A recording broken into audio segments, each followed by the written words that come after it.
Tuan-tuan tengok. Ini yang kita tak turun dan kita tak tanya. Ini saya bagi tahu pembuatan. Berarti perabot, saya bagi tahu kat tuan-tuan detail. Kita kena baca lah pula kan. Tuan-tuan tak nak baca, saya kena baca kat tuan-tuan pula. Aktiviti pembuatan Malaysia catat dan penurunan bulan lalu S&P Global. Besar tu. Susut 49% berbanding 51% pada April lepas. Saya kena ambil daripada Persatuan Penghilang Malaysia.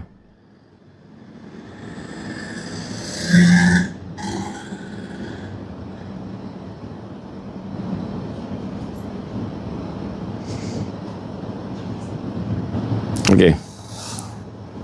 Ambil beberapa bahagian ni. Sebahagian sektor perniagaan berisiko tutup sementara operasi. Okey. Kemudian tuan-tuan ambil yang sehari lepas S&P punya report. S&P Global punya report. Klik je. Okey. So, saya jelaskan kepada tuan-tuan. Inilah benda-benda yang sebenarnya jarang dibincang. Kalau dengar tajuk ni, siapa saja yang menjadi pemuka media sosial, dia akan rasa takut untuk mempercakapkannya. Apa yang kau cakap ni, kalau tak faham, keluarlah. Okey? Ada apa-apa yang tuan-tuan nak tarik kelahi lah ni tuan-tuan. Yang mana masuk merapu tu tak payah risau, Ilham akan keluarkan. Tarif elektrik saya fikir kerana kita nak ada pilihan raya. Kita dilindungi oleh kebimbangan pilihan raya. Kerajaan tak mungkin naikkan tarif elektrik sekarang kerana kita akan ada rantaian pilihan raya. Jadi kita dilindungi oleh tarif kerana keputusan yang bersifat populariti politik. Tapi dia tak sihat untuk negara kita. Kerana akhirnya untuk melindungi tarif yang begitu rendah, kerajaan kena top up kos yang berlaku. Ini menjadi salah satu benda yang saya fikir kata sekarang kita selamatkan hal demikian. Tapi dia adalah keadaan kesihatan yang tak sihat untuk ekonomi negara. Cuba kita orang awam, biarlah macam mana pun saya jelaskan kepada tuan-tuan, walaupun tarif elektrik tak naik, tarif air tak naik, tapi harga makanan, sebab tarif air dan tarif elektrik, ini kerajaan kontrol. Dia bergantung populis kerajaan. Tapi harga makanan, sektor SME yang bukan kerajaan ni, tuan-tuan boleh kehilangan pekerjaan. Harga makanan yang kemudiannya berada di luar kawalan, dipanggil sebagai fully market driven, dikawal sepenuhnya oleh pergerakan pasaran. Ini di luar kawalan kerajaan, harga barang akan naik, harga makanan akan meningkat. Jadi elektrik dan air ni kita boleh kata harganya boleh dikawal sebab kerajaan berada di situ dan dia kena bertanggungjawab kerana ini adalah saham-saham besar yang dipegang dan di bawah kawalan kerajaan. Tetapi bukan ini saja yang menjadi beban pada kita semua kerana ruji kita adalah apa yang berada di meja makan. Ruji kita adalah harga barangan. Itu makanan yang kita nak. Itulah makanan yang kita makan hari-hari. Dan ruji kita ni tak boleh dikawal kerana dia berada dalam free market. Dia adalah free market. Jadi menjadikan tuan-tuan perlu ingat, kalau air dan elektrik tak naik, itu bukan bererti ekonomi kita selamat kerana ruji yang kita makan yang paling besar daripada biaya kita adalah makanan. Untuk mendapatkan apa yang dipanggil sebagai benda yang nak dihidangkan ke atas meja. Ya, saya sedang tajuk yang saya sedang jelaskan ni, Mr. Monaco. Apakah kita sebagai rakyat terjejas? Saya dah sebut ni, kita akan terjejas lah ni tajuk stream saya malam ni. Iaitu memberi peringatan. Jun dan Julai akan bermula di mana takah kenaikan harga barangan, takah di mana bermula tekanan ekonomi untuk kita. Takah yang akan bermula sektor SME mula menutup operasi mereka. Sebab saya dah bagi tahu kata Persatuan Penghilang Malaysia mengatakan mereka menutup 5% yang dah tak boleh operate dah tutup. 28% daripada Persatuan Penghilang Pembuatan telah menyatakan kepada Persatuan Penghilang mereka ada modal 2 bulan je untuk bertahan. Jadi yang kita bimbangi adalah jumlah mereka yang akan kehilangan pekerjaan sekiranya tak ada keajaiban berlaku dalam 2 bulan ni, dan tak ada perkara ajaib akan berlaku dalam 2 bulan ni. Ekonomi dunia akan berkembang pada tahap yang ada sekarang, sangat perlahan. Tak mungkin ada keajaiban.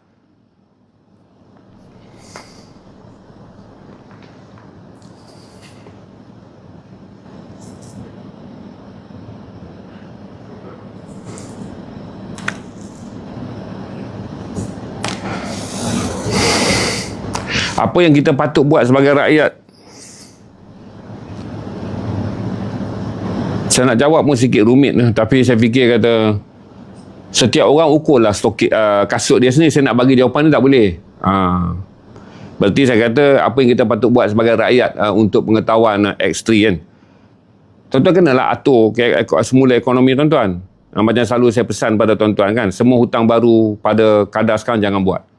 Kemudian saya jelaskan pada tuan-tuan, saya pun terkejut. Kita masih lagi meraihkan Aidiladha, Hari Raya Korban, dengan jam daripada Thailand nak balik ke Malaysia. Berarti daripada dulu saya nasihat, percutian-percutian yang tidak perlu jangan buat. Kerana sebahagian daripada kita, kalau kita pergi bercuti di Thailand, kita pergi bercuti Sama ada melalui pintu Tai ataupun melalui pintu Kelantan atau melalui pintu Kedah. Berarti kewangan kita ni picis. Tapi kita selalu rasa kita berada sebab kita ukur sampai bulan Ogos. Kita ingat ekonomi kita ekonomi 3 bulan. Jadi bulan ni ada duit lebih sikit. Kita pergilah bercuti. Maka tunai kita hilang kepada satu perkara yang sepatutnya boleh kita tunda. Sebab rekreasi bukanlah keperluan asas. Ini saya bagi tahu pada tuan-tuan.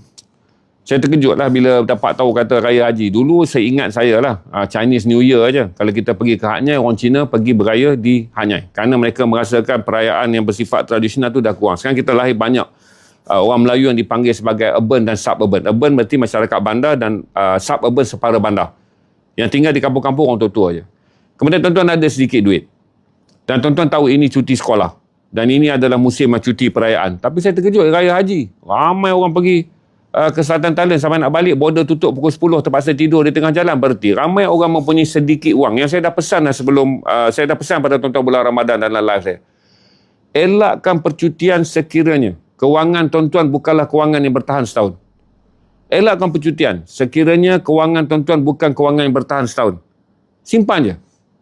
Dan sekarang saya terkejut pada Hari Raya Korban, dia dah jadi trend 2015. Kebetulan 2015 ni saya pergi melawat semula Tak Bai. Kerana isteri saya nak tengok Tak Bai yang pernah saya buat liputan ketika berlaku krisis pembunuhan orang Islam ataupun krisis Tak Bai.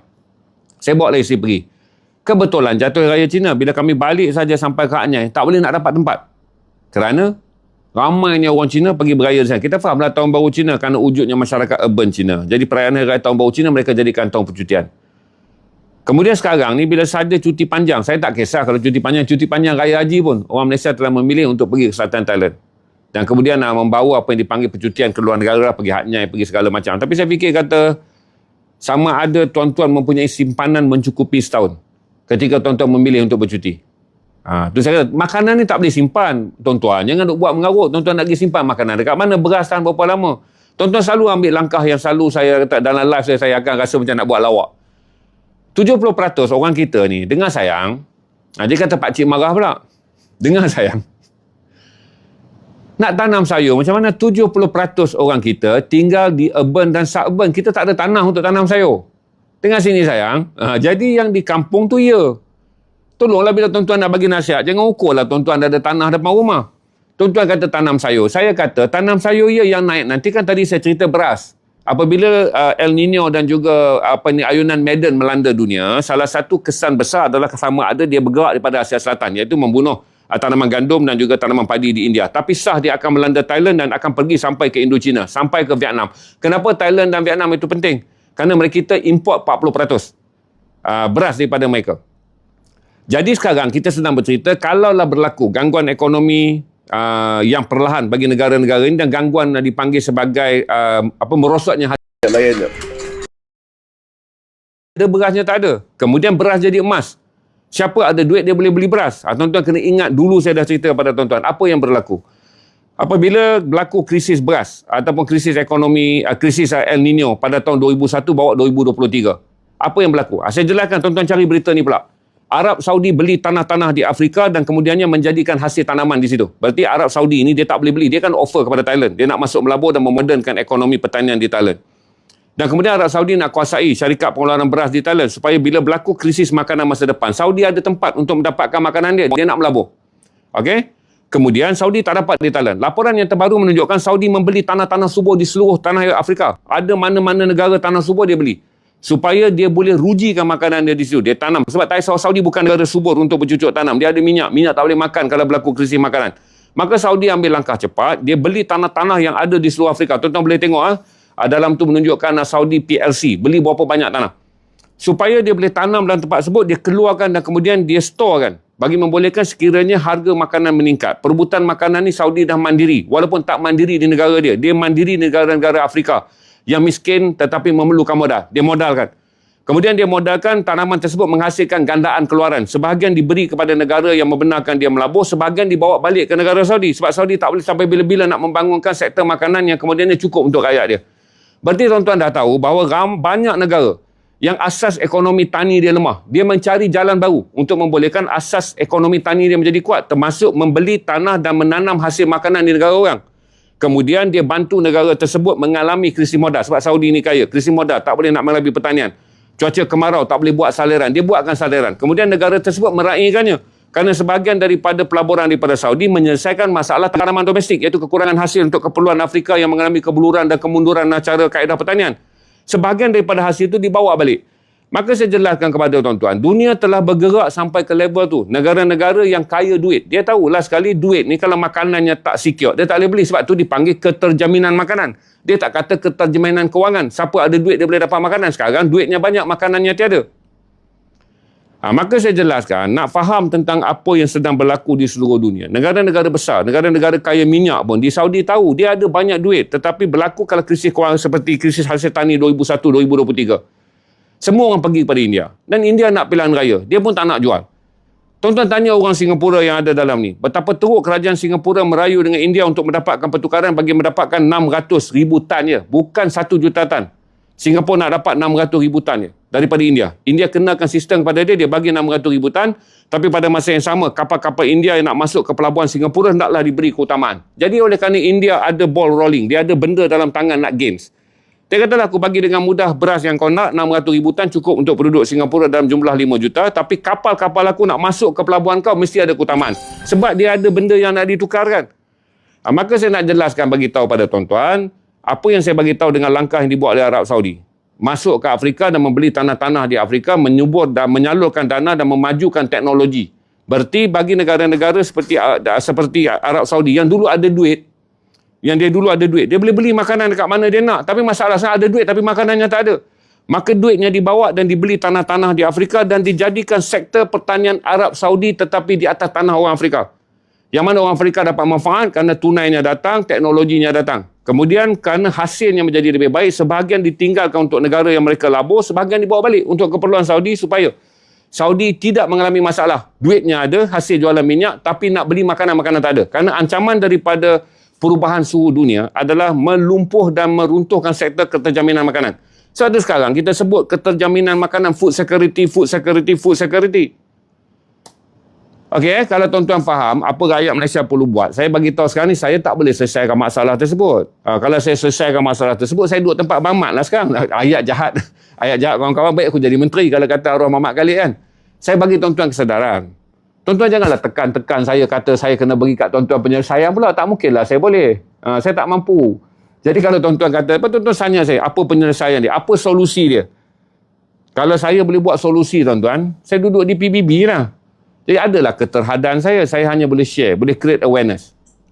Okay? Macam saya kata dekat tuan-tuan, saya jual insurans. Lepas tu tuan-tuan tanya dekat saya, jaminan aku boleh ke selamat? Orang jual insurans tak boleh selamatkan penyakit tuan-tuan.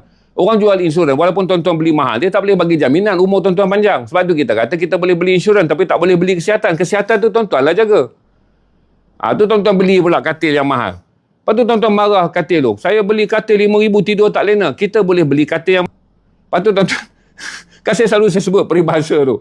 Tuan-tuan beli rumah besar, lepas tu bergaduh laki bini, marah dekat pemaju. Beli rumah besar pun tak boleh beli kebahagiaan. Tak, tuan-tuan boleh beli rumah yang besar tapi pemaju tak jual pada tuan-tuan kebahagiaan. Dia jual rumah tu 1 juta, 2 juta bukan plus kebahagiaan. Kebahagiaan tuan-tuan kena bina sendirilah. Maka saya ni buat awareness je. Kemudian bila tuan-tuan aware, tuan-tuan kena fikirlah macam mana nak buat. Lepas tu tuan-tuan tanya saya kan. Saya pun jadi macam tak jawab, nanti troll lagi. Dia ni pandai bagi masalah, lepas tu dia tak bagi solusi. Saya 2 bulan dah duduk kena kecam. Saya pun tak tahu apa nak buat. Tapi saya kata saya kena live jugalah bagi tahu. Nanti kena kecam pula. Seorang yang selalu menimbulkan benda untuk orang fikir tapi tak ada penyelesaian. Saya pun nak cover diri saya jugalah dengan mengatakan, kalau tuan-tuan beli rumah mahal, lepas tu tuan-tuan tak bahagia, duduk rumah flat, tak pernah bergaduh dengan bini tuan-tuan. Beli kondo bergaduh hari-hari. Tuan-tuan salahkan peniaga kondo. Menjual rumah yang mahal tapi tak package dengan kebahagiaan. Tuan-tuan beli insurans, upgrade insurans tuan-tuan.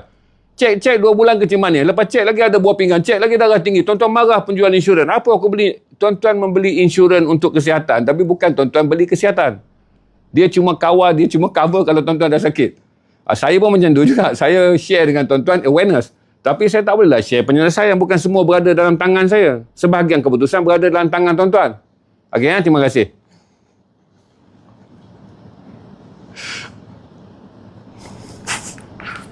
Okey. Advertising, orang tanya advertising. Saya panjangkan adik ni. Advertising akan terjejas juga, akan kurang SMB. Ya, ni saya bagi tahu rantaian ya. Saya bagi tahu rantaian kesan ni Untuk tuan-tuan faham.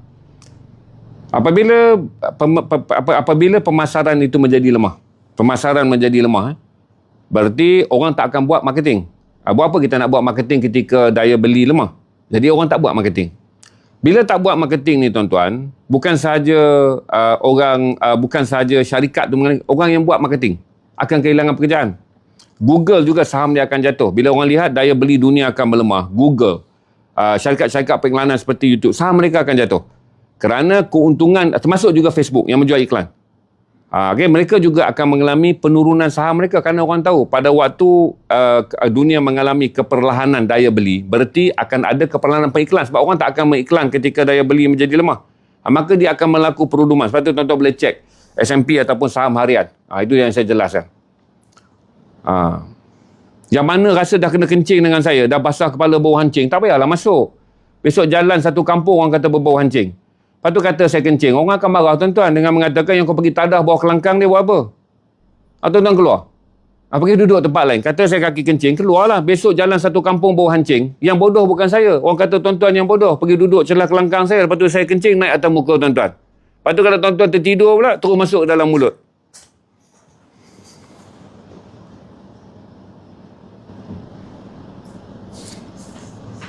Ada apa lagi soalan tuan-tuan nak tanya tak? Saya jelaskan dekat tuan-tuan sebab saya fikir kata salah satu daripada kekuatan kita sama kita sekarang ni adalah untuk mengubah naratif bahawa yang kita mahukan daripada semua perbincangan yang ada di kalangan masyarakat adalah tentang hak kita sebagai pengguna. Hak kita sebagai rakyat ni banyak orang dah pesongkan, iaitu menentukan siapa kuasa politik. Tak. Kita dah letih dah dengan politik ni sebab hampir semua parti yang ada sekarang pernah memerintah dah. Saya cakap lah yang tak pernah memerintah mungkin sikit lah. Tapi yang ada sekarang ni, hari-hari ni, semua dah pernah memerintah dah. Kita pun kata letih dah. Sebab kamu semua dah pernah memerintah. Jadi kita kata sekarang kita pergi dulu kepada sektor kita. Sawit, saya fikir kata harga sawit hari ni berapa? Siapa-siapa boleh cek harga sawit. Kita capai 4,000 lebih lagi tak harga sawit? Daripada 4,800 ketika sebelum saya pergi belayar.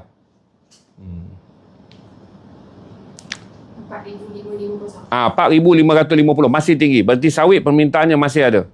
Sebab sawit walaupun turun kepada 4,550, dia masih lagi harga yang dianggap tinggi dalam pasaran yang ada sekarang. Satu tan mana? 800 je satu tan. 8 ke 950. Berarti ada penurunan yang ketara. RM 130. Lebih kurang itulah range dia. Hari itu sebelum saya pergi 1,800 kan? 2 bulan sudah, betul. Siapa boleh betulkan statement saya tak?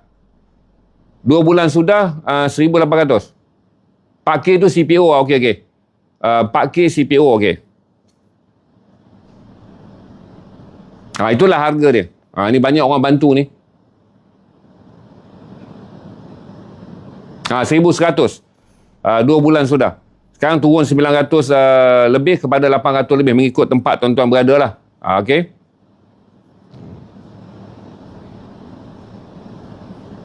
Ada penurunan berarti permintaan yang sangat perlahan sebab nak import sawit bagi negara-negara pengimport kita, terutama Iran, perang.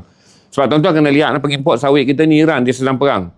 Pengimport sawit kita adalah China dan pengimport sawit kita adalah India. Harga menurun sekarang ni adalah kerana permintaan yang sangat rendah daripada Iran dan kena ada sekatan dekat Iran. Kita tak boleh hantar minyak kita kepada Iran. Minyak sawit kita. Dia sama kerana Selat Hormuz ni tegang. Minyak sawit nak masuk ke Iran pun tak boleh. Dan kemudian sama seperti kita nak dapatkan minyak keluar daripada Selat Hormuz. Jadi kita akan ada kesan. Siapa saja yang mempunyai rakan dagang yang besar dengan India, dengan Iran, kita terasalah. Sebab Iran adalah salah satu daripada pembeli sawit kita yang besar. Apabila negara-negara Kesatuan Eropah buat perangai dengan mengatakan sawit kita ni ditanam di kawasan-kawasan yang dianggap mencemar, dianggap melakukan pencemaran hutan. Dipanggil penorokan hutan yang merosakkan ekosistem. Dia orang boikot kita punya sawit. Dan pembeli kita pada waktu itu adalah Iran. Pembeli kita adalah India. Jadi bila tuan-tuan lihat sekarang ni kerana navigasi pergerakan untuk masuk ke Selat Hormuz sama ada mengeluarkan minyak dan juga membawa masuk sawit, terjejas kerana perang. Berarti kita boleh nampak kenapa harga sawit turun.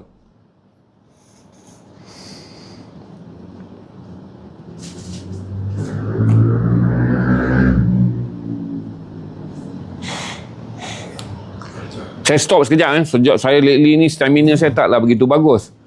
Saya rasa ada penat sikit. Saya stop, tapi tuan-tuan kita akan buat lagi. Saya stop sekejap kan.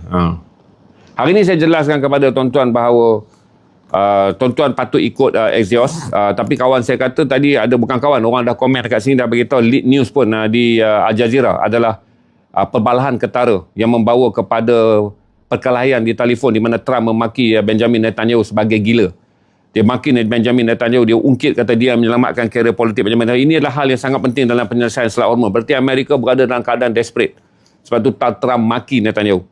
Kerana Netanyahu tak mahu menghentikan serangan di Lebanon, sedangkan syarat Iran penyelesaian perang di Selat Hormuz hanya datang dengan dua pakej. Amerika henti daripada serang Iran, lepaskan semua sekatan pada Iran, dan Israel mesti menghentikan serangan ke atas Lebanon. Jadi kalau tuan-tuan nampak tu Amerika punya desperate kerana mereka ada pilihan raya separuh penggal yang membabitkan mereka. Pilihan raya ni 4 tahun pilih presiden. Selang 2 tahun dia ada 4 tahun bertindih. Tahun pilih presiden, 2 tahun lepas tu dia pilih Senat. Sekiranya Senat nanti calon-calon Republikan kalah, orang marah dekat Trump, perang dan kemudian rakyat Amerika jadi susah, maka dihukum adalah tidak dengan memilih Senat. Berarti kalau Trump kehilangan majoriti di Senat, kerana Senat adalah kedudukan yang kedua selepas institusi presiden. Senat ni 100 kerusi, Trump ada 52 daripada parti Republikan. Yang dia bimbang sekarang, pilihan raya dah dekat bulan 11 ni, 3 hari bulan 11 tahun 2026 ni pilihan raya Senat. Kalaulah Senat ni jatuh dan kemudian Senat majoriti adalah Demokrat, berarti semua usul-usul yang nak dikemukakan yang memerlukan persetujuan Senat, dia akan dibatalkan kerana Senat dikuasai pembangkang. Itu menjadikan hari ini Trump berada dalam keadaan sangat meroyan. Adalah kerana dia tahu kesan ekonomi ke atas kesan ekonomi ke atas Amerika Syarikat akibat perang Teluk akan menjadi penentu dan telah pun menunjukkan tanda-tanda kemungkinan besar calon-calon daripada Republikan yang akan bertanding kerusi Senat akan kalah. Saya minum sekejap Saya pelan-pelan lah tuan-tuan ni. Saya start tadi pukul berapa Ham? 9 tepat. Saya adalah tenaga 1 jam 12 minit. Tuan-tuan doakan esok saya boleh pergi balik pada stream yang panjang macam dulu 2 jam. Saya ada letih. Jadi saya rasa saya ada letih, maka saya mungkin pendekkan sikit. Jadi malam ni saya tak stream update Gaza, tapi saya stream update ekonomi, update geopolitik Iran, update keadaan krisis politik di Amerika. Yang paling penting adalah kebimbangan saya adalah kerana begitu kurangnya berita mengenai keadaan ekonomi yang di negara kita, kerana kita mungkin akan tenggelam kerana ramai orang sedang tunggu PRN Johor, merebak tak pergi menjadi PRN Negeri Sembilan, merebak tak jadi PRN Perlis, merebak tak jadi PRN Melaka dan segala macam. Jadi ini menjadikan semua orang mungkin, semua media mungkin tidak menyedari tanggungjawab utama mereka dalam melaporkan keadaan ekonomi, kerana itulah sebenarnya yang akan menjadi masalah kepada rakyat. Ahli politik boleh datang dan pergi, tapi pintu meja makan rakyat akan kekal di situ.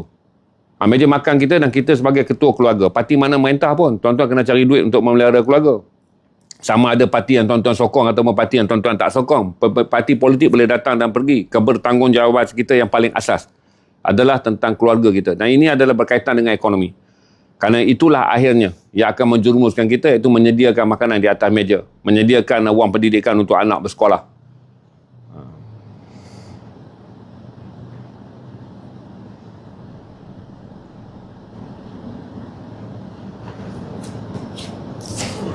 Siapa dah yang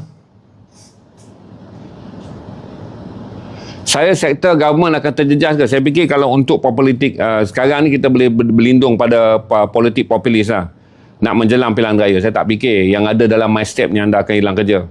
Dia tak akan buat sekarang sebab pilihan raya dah nak dekat. Anda adalah pengundi. Jadi buat masa sekarang, tuan-tuan boleh fikir selamat. Kerana menyingkirkan tuan-tuan berarti menyingkirkan undi popular. Jadi saya fikir kata itulah yang tuan-tuan boleh berlapang dada dulu. Sama-sama. Yang mana ucap, terima kasih sama-sama. Siapa yang dah pergi pesta buku tadi? Jauh di KL lah.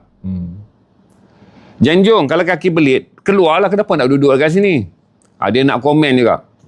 Kalau kaki belit, keluar. Tak payah duduk kat sini. Awak seorang yang baik, akhlak tinggi.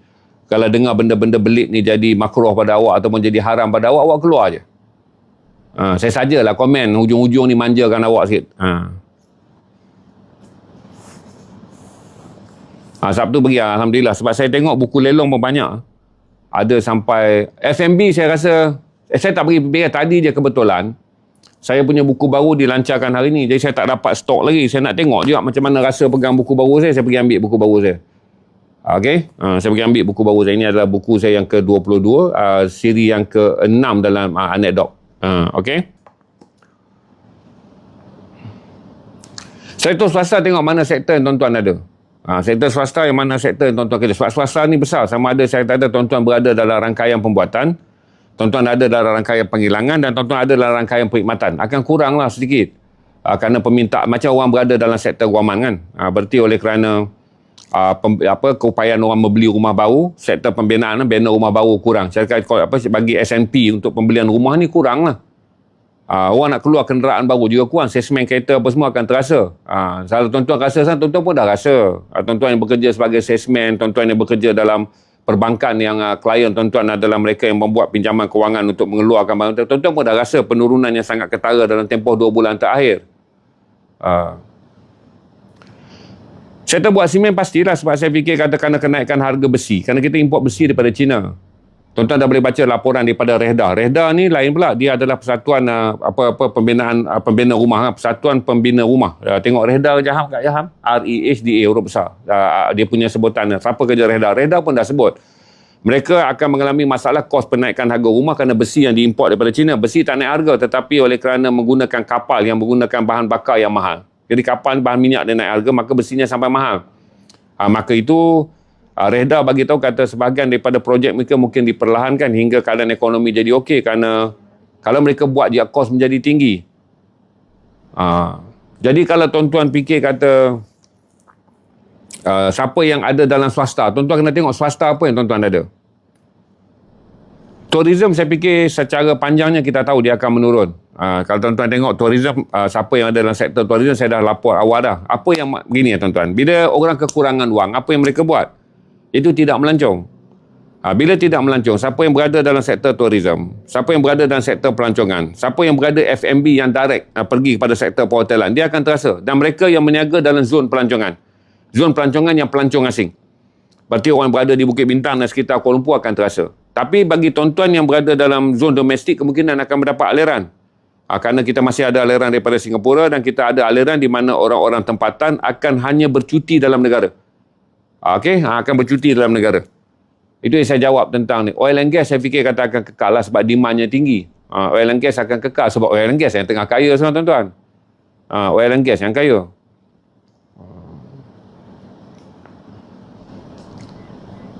Semua orang dah tanya, saya tak tahu tentang pekerja bank ni. Saya fikir kata tuan-tuan bukan saja terjejas kerana recession. Satu benda yang saya tak ingat saya dapat baca dekat mana adalah kesempatan yang akan diambil oleh syarikat-syarikat untuk buang pekerja dengan alasan kesihatan ekonomi. Berarti adalah orang nak, syarikat-syarikat yang nak mula buang pekerja. Dia menggunakan recession ni sebagai alasan. Saya rasa saya tengok Greta Thunberg punya demonstrasi kot. Cuba tuan-tuan tengok balik. Greta Thunberg last demonstration in Norway. Why? Tuan-tuan tengok kat situ kejap. Greta Thunberg last demonstration in Norway. Why? Saya rasa dia buat demonstration adalah dia marah kerana banyak syarikat buang pekerja dengan alasan adalah kerana kemaslahatan ekonomi. Tapi ini sebenarnya tak. Mereka buang pekerja dengan alasan untuk mendapat lebih keuntungan. Jadi perbankan tuan-tuan kena berjaga-jaga kerana mereka akan guna, sebelum ni mereka kata AI. Sekarang dia duk guna AI lah, kerana AI datang, kerana digitalisasi mereka buang orang. Tapi sebahagian buang kerana mereka nak margin yang lebih. Cuma mereka nak mencari waktu yang sesuai untuk membuang orang. Itu yang saya jelaskan kepada tuan-tuan.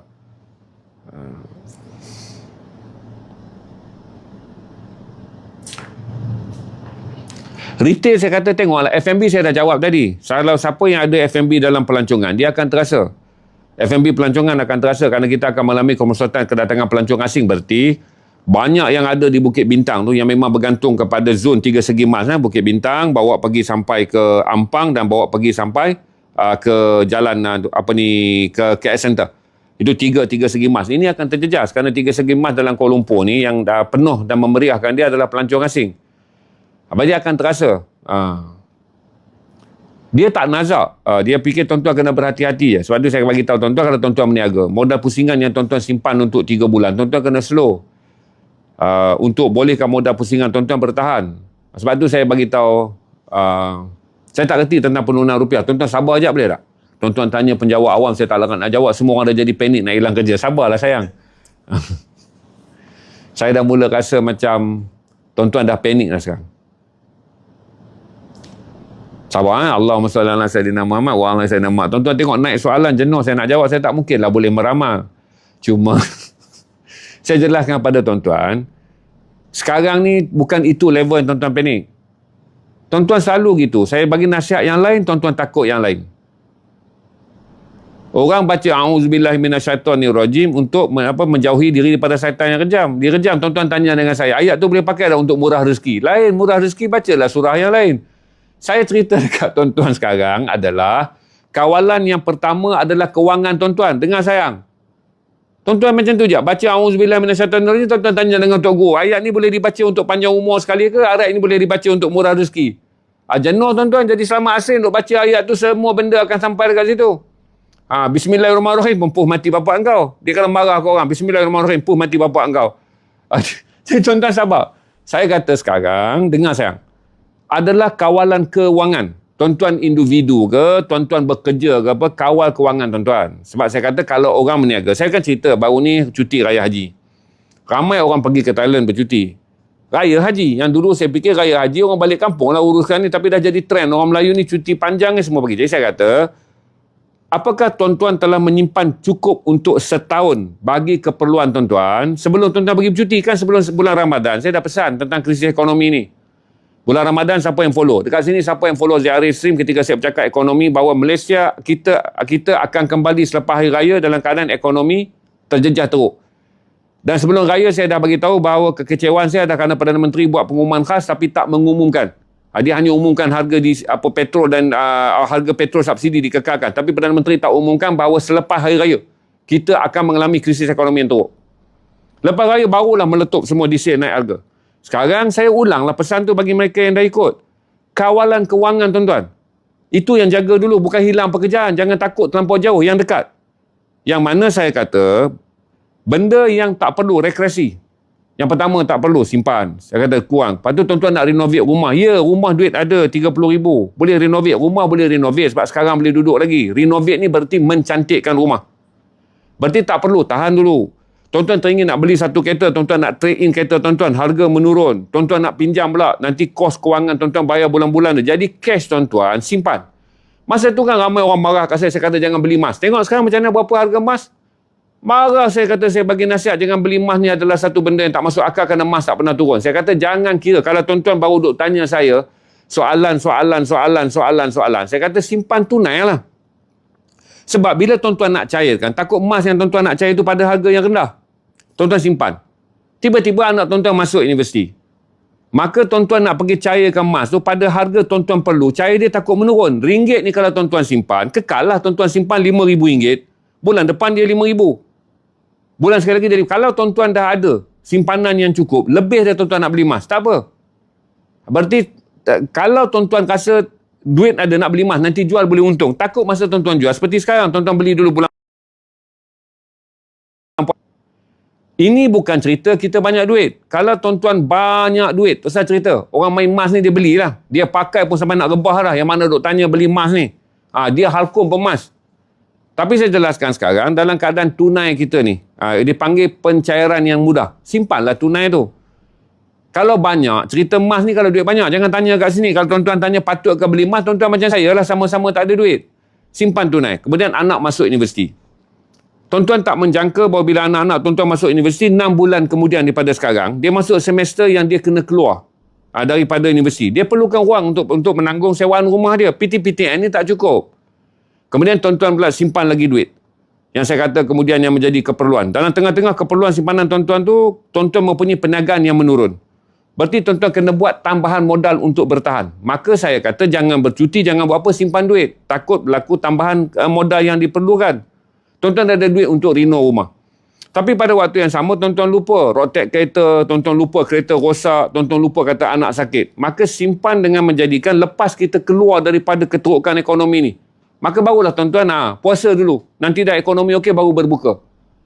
Maka tu saya jelaskan kepada tuan-tuan. Langkah yang pertama tuan-tuan ambil. Saya stream dengan tuan-tuan ni adalah untuk mewujudkan kesedaran dengan tuan-tuan.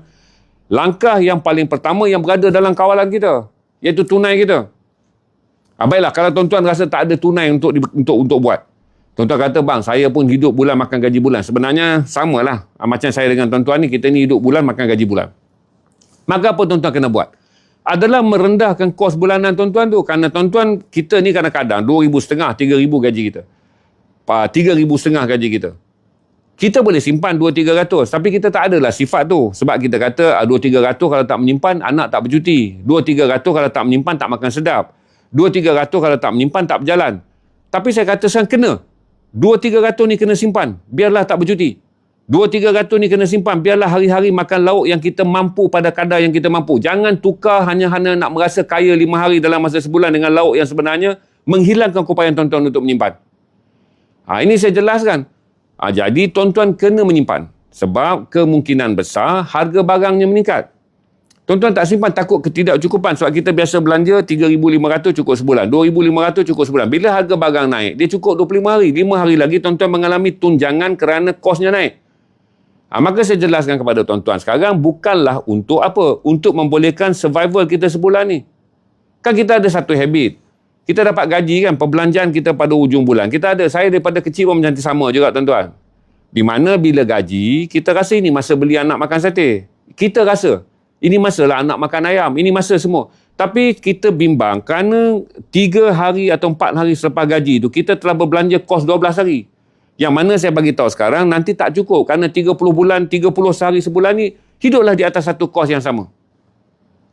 Kerana saya bagi tahu semua orang faham kan? Tuan-tuan selalu faham apa tuan-tuan buat hujung bulan.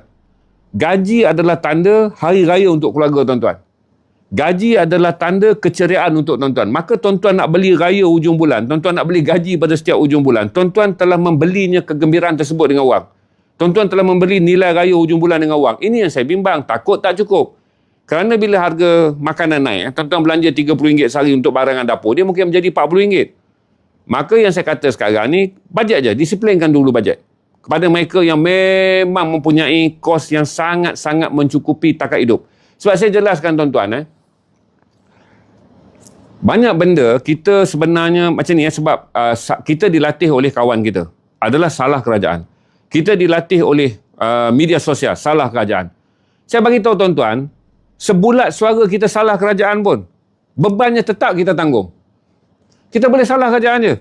Daripada dulu tu saya katakan tak ada parti yang ada hari ni yang tak pernah memerintah. Mereka semua merintah.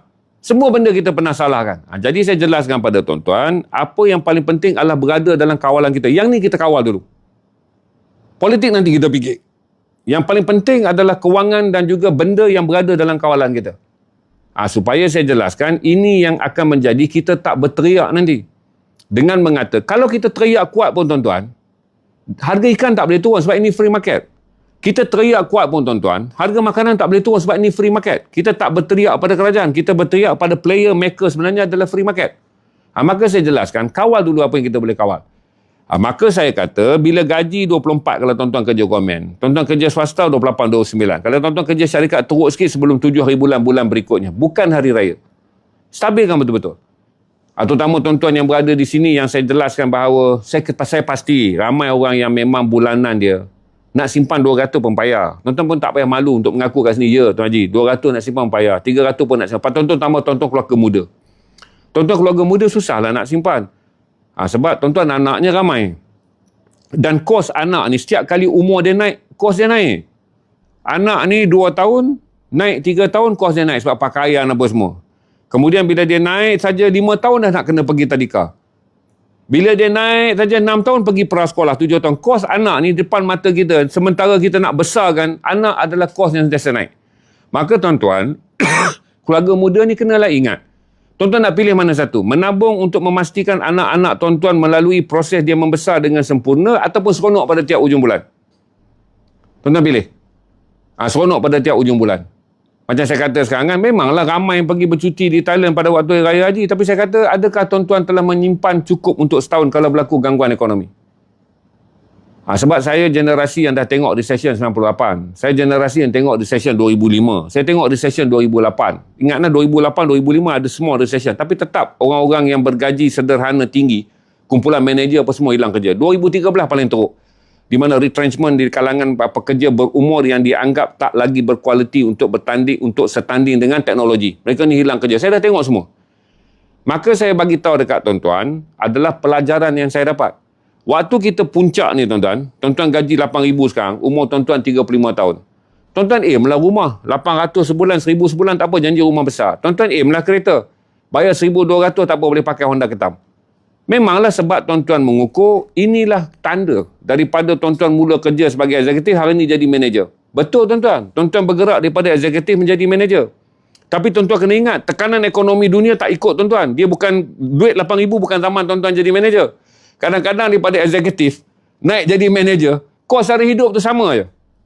Masa jadi eksekutif nak beli rumah 4 bilik, harga 300,000. Jadi manager, gaji dah capai 8,000, rumah dah 800,000, naik 500,000. Last kali pergi balik, pangkat je naik. Gaji je naik. Tapi daya beli kekal sama. Saya balik semalam, tengoklah satu rumah sebelum sampai ke tempat golf Sungai Petani tu. Siapa yang boleh ingat? Kalau daripada Alostar, ada kat tempat golf di Sungai Petani, ada perumahan. Tengah naik. Saya terkejut. Luas banyak tu, 500,000. Saya dalam hati kata, siapalah orang Kedah duduk Sungai Petani nak beli rumah ni? Jadi waktu kita jadi manager, waktu kita jadi eksekutif, kita kata kita naklah rumah macam ni. Tapi sebenarnya tuan-tuan, bila tuan-tuan dah naik, sebenarnya gaji tuan-tuan dan pangkat tuan-tuan telah mengabui mata tuan-tuan dengan mengatakan inilah waktunya impian tuan-tuan nak dipenuhi. Tapi tak, pangkat telah memenuhi impian tuan-tuan, tapi nilai gaji yang tuan-tuan lalu dalam tempoh 8 tahun tu menjadikan kenaikan 8,000 tu kadang-kadang rasa macam tak naik. Sebab harga rumahnya naik, harga barangnya naik. Faham Faham tak lagi? Siapa yang saya peringat ni, tuan-tuan ingat betul lah. Masa tuan-tuan kerja gaji 3,500, tuan-tuan tengok rumah tu 3 bilik lah, kalau nak beli 3 bilik. Sendiri, anak lelaki, anak perempuan. Masa tuan-tuan jadi eksekutif, tak boleh belilah rumah tu 350,000, tak mampu lah gaji 3,000, naik gaji 8,000, rumah yang sama dah 700,000, 800,000, balik sama juga, tak boleh nak beli. Maka basic daripada apa yang dipanggil sebagai euforia, kegarahan minda berfikir kerana seronok naik pangkat, kerana merasakan dulu aku eksekutif, aku teringin nak beli rumah ni, sekarang aku dah mampu. Tuan-tuan lupa, tuan-tuan masih tak mampu. Kalau diukur, kalau tuan-tuan tak ditipu oleh impian yang bertahun-tahun. Tapi kadang-kadang dah impian tu bertahun sayang. Duduk dalam fikiran kita kan. Kita duk paksa diri kita kata kita mampu. Rasional tu hilang. Kita beli juga. Sedangkan kita beli kerana kegembiraan mendapat pangkat. Tetapi kita lupa melihat nilai kewangan yang kita naik pangkat tak patutnya diikuti juga oleh nilai ekonomi. Okey? Faham tak? Kalau tuan-tuan faham, saya nak ingatkan tuan-tuan tentang apa yang dipanggil sebagai penipuan minda kita sendiri. Di mana kita rasa hidup kita perlu berubah kerana pangkat kita berubah, hidup kita berubah pada gaji kita berubah. Tapi perubahan tu makan masa 10 tahun. Perubahan tu tidak lagi memberikan nilai wang yang setara dengan impian kita dulu. Dulu tak mampu kerana eksekutif. Sekarang tuan-tuan paksakan diri tuan-tuan mampu. Tapi akhirnya nak bayar balik sampai 1,500 sebulan. Tuan-tuan mungkin tak mampu. Lepas tu dia datang pula sekali lagi dengan impian berkenderaan pula. Tuan-tuan beli pula kenderaan yang tuan-tuan rasa takkanlah sampai bila-bila nak naik Proton, mesti mau tukar jenama lain pula. Kalau tak Honda, mesti nak pakai. Kalau tak, sampailah tuan-tuan nak pakai. Tapi saya tengok budak-budak sekarang lupa diri. Banyak terus dia main dia kereta-kereta Continental. Tapi akhirnya, benda ni akan memerangkap tuan-tuan. Salah satu benda yang sebenarnya saya boleh bagi tahu pada tuan-tuan. Saya pernah melakukan kesilapan yang sangat besar. Sebab tu saya ulang pada tuan-tuan. Saya anak muda yang besar tahun 90-an. Ada bonus 3 bulan. Kemudian ada lagi pula ex gratia. Jadi kita ingat hidup ni dengan semakian lupa. Gaji saya masa tu 4,500. Pakai Honda Accord RM1,500. Bila saja kerja saya part-time dah tak ada. Saya dulu part-time komentator bola untuk bahasa Malaysia dalam Astro. Bila Astro mula dulu kan tuan-tuan boleh tekan. Channel 1 asal Inggeris. Channel 2 tuan-tuan boleh pilih option bahasa Malaysia. Saya dapat 500 satu perlawanan. Saya boleh edit. So dia boleh tag ucapan untuk menteri, ahli politik. Jadi saya dapat banyak. Bila sampai recess, orang kerat itu semua. Bila kerat saya menggigil. Sebab duit gaji bulan cukup untuk menyara keluarga. Dulu ingat beli kereta daripada pertambahan kerja kuat. Sekarang kerja kuat tu dah tak ada dah. Nak kerja kuat pun dah tak boleh. Demand dah tak ada. Industri drama jatuh dengan teruk, saya tak boleh edit. Kemudian Astro juga buat cut cost. Tengoklah bahasa Inggeris saja. Bahasa Melayu ditutupkan permintaan dalam bahasa Malaysia tak begitu tinggi. Dia tengok pun ramai orang dengar, orang tak faham bahasa Inggeris pun dengar terus siaran daripada bahasa Inggeris. Maka itulah pelajaran yang sedang saya bagi tahu pada tuan-tuan. Kemudian saya rasa naik pangkat. Bila saya rasa naik pangkat, saya tak terbeban sebab saya dah dapat pengajaran 98. Sebab tu saya kata pada tuan-tuan, ketika saya menjadi CEO kepada anak syarikat Astro, FM Astro ni, saya duduk rumah flat je dekat blok 24 Shah Alam. Memang kereta saya okey lah, saya pakai Perdana V6 waktu tu. Tapi saya duduk rumah tu aja. Saya beli dan saya bayar lebih kurang RM620 sebulan. Hingga kawan-kawan saya kata, takkanlah jadi CEO, gaji sekian-sekian duduk rumah ni. Jadi saya jelaskan. Saya hanya beli rumah apabila usia saya 40 lebih kerana saya ada sekretari saya, dia selalu masuk dalam live ni, nama dia Sharifah Sulaiman. Satu masa, Sharifah Sulaiman ni dapatlah saya punya penyata EPF. Dia tengok penyata EPF, dia selalu buka, saya tak halang, kad kredit saya dia buka, semua slip gaji saya dia buka sebab dia sekretari yang terpercaya. Dia buka lah saya punya EPF tu nak bentang pada saya. Bang, dia tengok dia kata, bang, akaun 2 abang dah cukup untuk beli rumah. Saya beli rumah yang pertama 2010. Maka dia kata, bang, kenapa tak beli rumah? Saya kata, mana ada duit, bang? Abang dah boleh beli rumah sebiji dah. Dia kata, apartmen 3 bilik dah boleh dapat dah dengan 300 lebih ribu yang abang dah ada dalam akaun kedua. Itulah saya beli rumah saya yang kedua di atas nasihat sekretari saya. Pelum tu saya duduk flat je. Saya belilah apartmen lumayan, saya beli cash. Nak dijadikan cerita, bila saya nak pindah dalam tempoh 2 tahun, apartmen tu naik sampai 80,000 harga dia. Saya jual lah apartmen tu, saya belilah rumah sekarang. Jadi saya jelaskan pada tuan-tuan, ketika saya beli rumah, kalaulah kata tahun-tahun tu anak saya beralih daripada sekolah menengah pergi universiti, saya pun tak mampu sebab saya nak secure pengajian anak saya dulu. Jadi anak-anak saya ni biasa sampai sekolah menengah kot hilang. Kita pindah 2000 berapa pergi rumah besar sekarang? 2011. 2014 barulah saya beli duplex. Kerana waktu tu anak-anak dah besar, bulanan saya dah mampu, lepas tu saya jual rumah lumayan tu menjadikan saya boleh bayar down payment 40% ke 45% daripada harga rumah duplex tu. Jadi orang tengok sekarang, banyak abang Zainal dia boleh beli duplex. Tapi tak, duplex tu saya beli kerana sedar-sedar je saya boleh beli cash satu biji rumah yang tak ada hutang bulanan. Kemudian bila saya jual rumah tu 2014, kata Ilham, dia ingatkan tahun, rumah tu dah naik.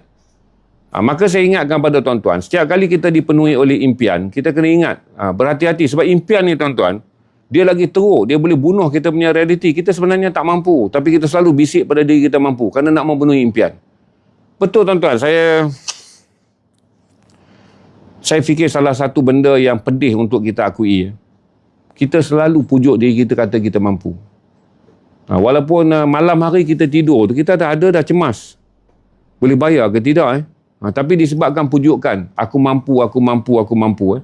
Tuan-tuan buat juga. Banyak tak tuan-tuan yang tak payah jawab ni, tuan-tuan malu. Banyak tak tuan-tuan pernah membuat kesilapan dalam pembiayaan kewangan? Adalah tuan-tuan membiaya sesuatu yang sebenarnya tuan-tuan tak mampu. Tapi kerana pujukan keinginan. Bila tuan-tuan beli keinginan, itu yang membunuh kemampuan. Saya bagi tahu kadang-kadang sebuah rumah tidak kita beli kerana kita perlukan rumah. Sebuah rumah kita beli kerana perlumbaan reputasi. Saya fikir kata, ni nasihat saya pada tuan-tuan. Salah satu rumah lumayan yang membahagiakan isteri saya. Dia boleh nampak semua anak-anak. Sebab satu floor je, 3 bilik. Dia boleh nampak semua anak-anak. Satu benda yang menjadikan isteri saya berduka cita dengan rumah sekarang. Nak cari anak kena call. Bukanlah kata besar sangat, tapi private area mereka banyak. Duplex rumah saya tu. Jadi isteri saya mula merasa bahawa kebahagiaan kami yang sebenar adalah ketika kami tinggal di flat blok 24, blok 54, seksyen 24 Shah Alam. Kami ada kejiranan, bini saya tahu anak saya. Jadi kata isteri saya sampai sekarang, bahawa gambaran perumahan yang paling tepat yang kita nak adalah anak-anak nampak depan mata. Sebab beli rumah besar, nampak mula-mula impian kita lah masuk besar, selesa, cantik apa semua. Tapi kita beli untuk memenuhi impian dan bukan keperluan. Jadi saya kata ingat banyak kali pada tuan-tuan, tak perlu hidup dalam perlumbaan yang kalau tuan-tuan masuk dalam perlumbaan hutang, dia membebankan tuan-tuan. Tuan-tuan boleh menjual senyum pada waktu siang dengan mengatakan tuan-tuan kereta hebat, rumah hebat. Tapi takut nanti tuan-tuan tak mendapat tidur lena pada waktu malam. Tuan-tuan boleh membeli kegembiraan apabila orang bercakap tentang kehebatan dan juga keberadaan tuan-tuan. Tapi tuan-tuan nanti mungkin jadi dalam keadaan mandi lama. Kerana terlupa dah mandi lama, sabun 4 kali tuan-tuan. Takut nanti sampai ambil semayang, ulang 3-4 kali. Sebab kebimbangan dan tekanan tu mengganggu sampailah mandi jadi lama, wuduk menjadi lama. Tak kata nafsu apa semua, jangan kata dekat orang. Kita kata dekat diri kita sendiri. Saya pernah ditipu oleh keinginan, maka saya nasihat tuan-tuan.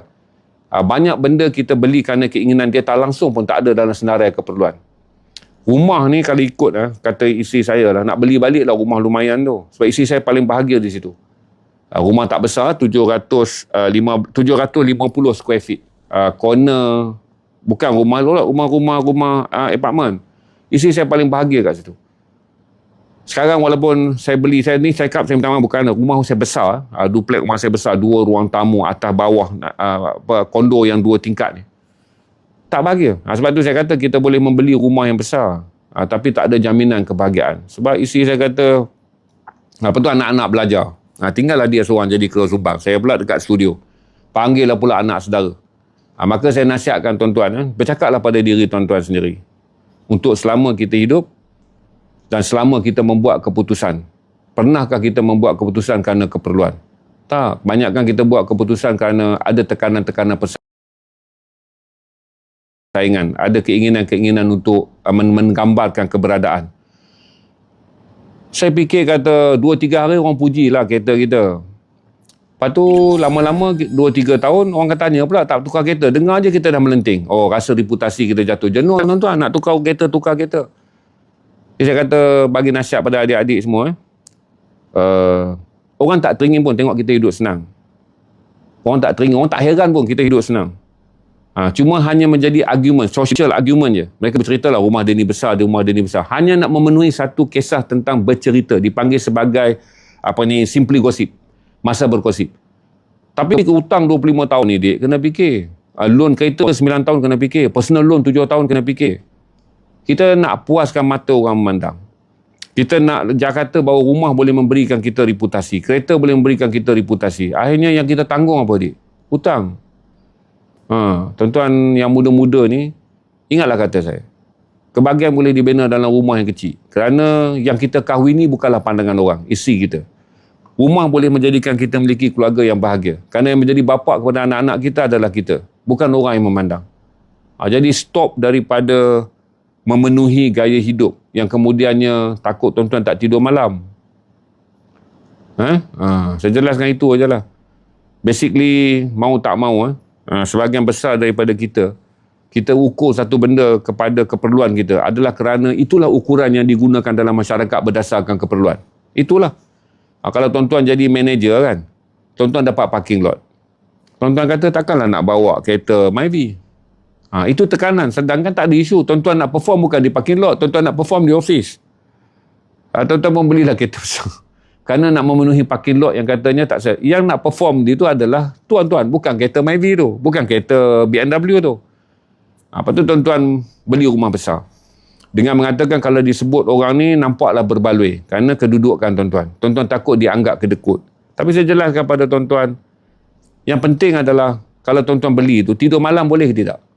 Saya takut itu je. Ramai saya rasa yang duduk dalam live saya ni, ramai mau tak mau mesti mengaku. Tuan-tuan pernah membuat keputusan kerana tuan-tuan merasa itulah hukum yang digunakan oleh masyarakat. Maka tuan-tuan tak tengok hukum kewangan tuan-tuan. Tuan-tuan tak tengok hukum keupayaan.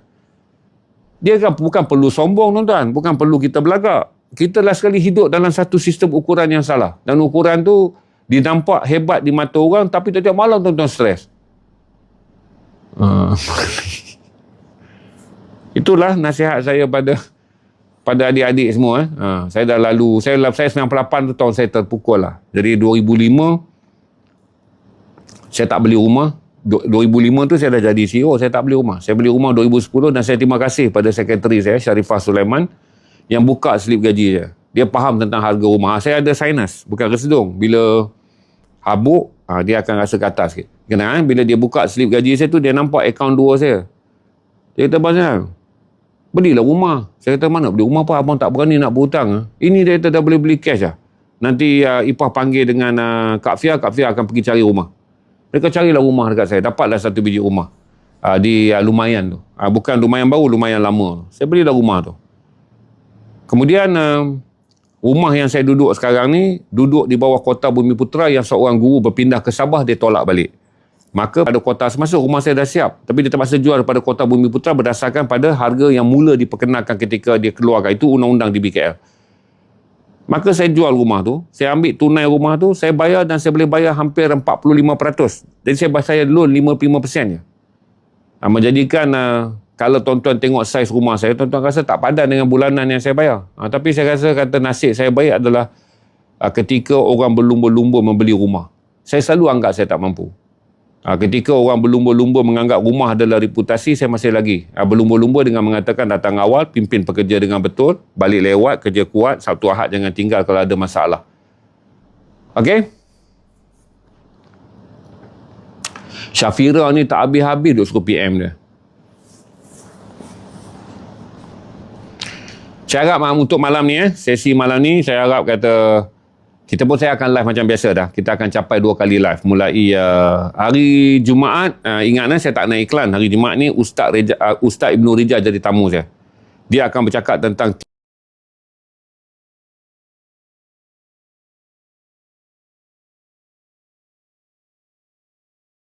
baru ni. Saya tolong promote buku baru dia launch di Pesta Buku. Okey, baik. Bagi mereka yang nak cari buku baru saya, ni saya belanja murah. Untuk 500 set je, saya standby dengan harga murah. Faiz bagi dekat saya untuk 500 set je.